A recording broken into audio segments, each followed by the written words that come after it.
Hi guys, turabakunda cyane kuri mwe aho muherereye hose, abadukurikirana bari mu Rwanda, hari abari muri Kenya, hari abari muri Uganda, hari abari muri Tanzania, hari abari muri Kazakhstan, mu Burusiya, hari abari muri Ukraine.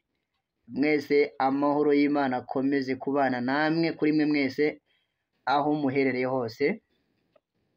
Ibyo muri gukora byabahesha umugati, Imana ibahemo umugisha cyane bikomeye, Imana ibagwirize imbaraga zo gukora, Imana ibagwirize imbaraga, ibagwirize umugisha mu byo muri kurambika akaboko bigerageze kubahira, Nyagasani abahire. Reka tunyarukire rero muri entertainment turebe uko bihagaze mu myidagaduro, turebe mu muziki, turebe abahanzi bagiye baba ibyamamare ariko bakaba ibyamamare bari muri secular music, nyuma bakaza kuva muri secular music bakajya muri gospel music, aho kugeza ubu nabo aho bari muri gospel bahagaze neza cyane, bigaragara ko ari abahanga, bigaragara ko mu tunyangingo twabo harimo umuziki koko.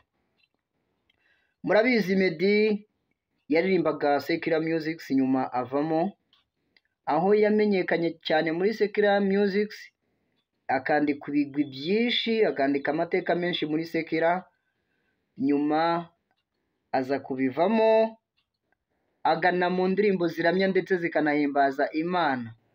Ubu Meddy amaze kwandika amateka cyane nyuma y'uko akora indirimbo yitwa Grateful. Nyuma ya Grateful yahise ashyiraho indirimbo yitwa Niyo Ndirimbo. Ubu tuvugana indirimbo ya Meddy yitwa Niyo Ndirimbo imaze kugenda yandika amateka meza cyane, dore ko imaze gukabakaba miliyoni zirenga 4 n'ibihumbi magana. Bigaragara ko uyu mugabo Meddy ni umuhanga cyane mu muziki, yagaragaje ko nubwo yari muri secular music ariko nta hantu namwe atashobora kuririmbira ngo abashe kuhashobora. Ubu Meddy ari muri gospel music, kandi muri gospel music naho ahagaze neza cyane. Meddy rero akomeje kwandika ibigwi byiza cyane ndetse n'amateka meza cyane, kuko ni umuhanga cyane mu kuririmba, uburyo acuranga, uburyo performinga. Meddy ni umuhanga cyane. Tugaruke ku muhanzi nawe w'icyamamare wari muri secular music iko ubu atakibarizwa muri secular music, umuhanzi uzwi ku mazina nka Niyo Kwizerwa Bosco. Amazina ye nyakuri Niyo Kwizerwa Bosco, ariko ubundi ku busanzwe amazina ye y'ubuhanzi akoresha ni Niyo Bosco. Niyo Bosco ngira ngo muramuzi mwese, ni umuhanzi ukiri umusore, umuhanzi ukiri muto cyane rwose, biragaragara imyaka ye biragaragara. Uyu Niyo Bosco kuko yavutse mu mwaka w'2000, urumva ni muto cyane. Uyu rero Niyo Bosco ni umuhanga cyane mu ndirimbo, ni umuhanzi uzi kwandika indirimbo, yandika indirimbo neza.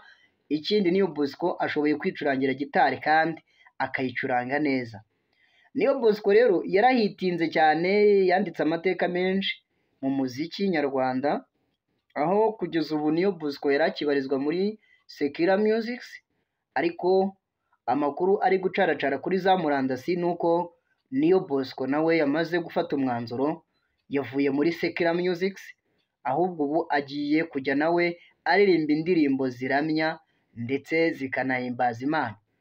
Uyu Niyo Bosco mu bibazo byinshi yakomeje gusubiza cyane, abazwa bamubaza ati ese Niyo Bosco kuvuye muri secular music, aho ngaho ntabwo bizaguhungabanya mu muziki wawe?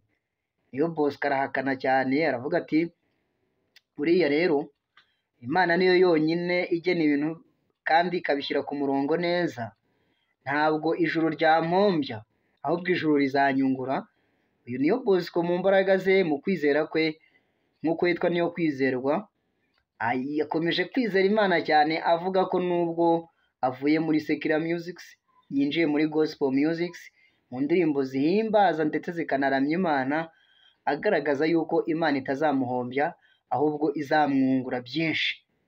Afashe umwanzuro muzima rero wo kujya aririmba indirimbo ziramya ndetse zikanahimbaza Imana.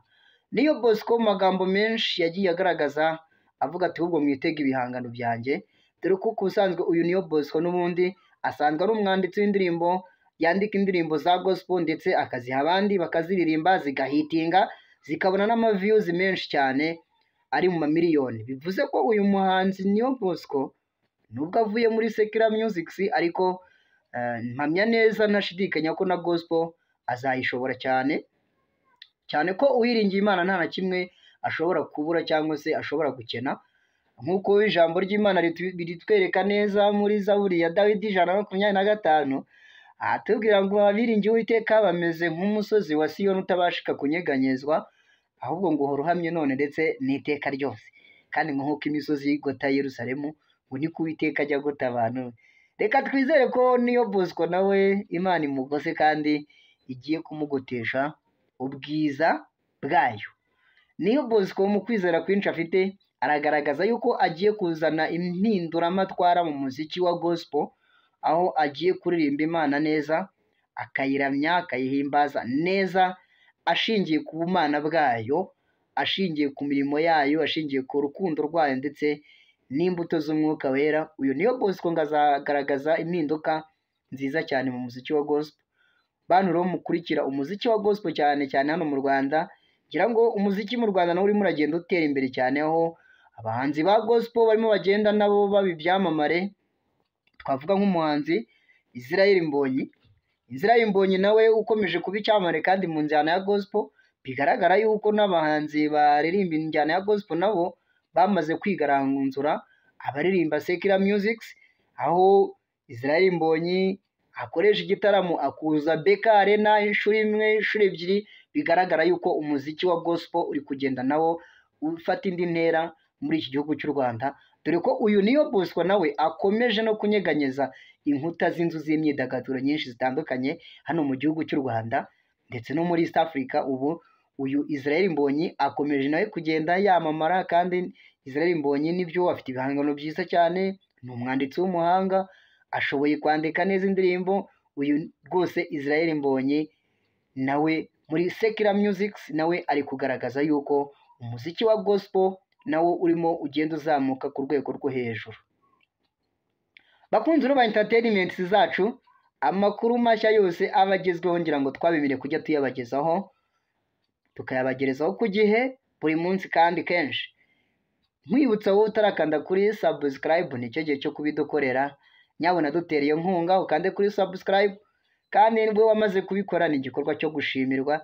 Nawe utarabikora ntarirarenga, wakanda kuri subscribe ukaba uteye inkunga ibiganiro bya Good TV Rwanda. Good TV Rwanda irabakunda cyane aho muherereye hose, mukomeze kugubwa neza cyane. We wish you all the best. We love you so much.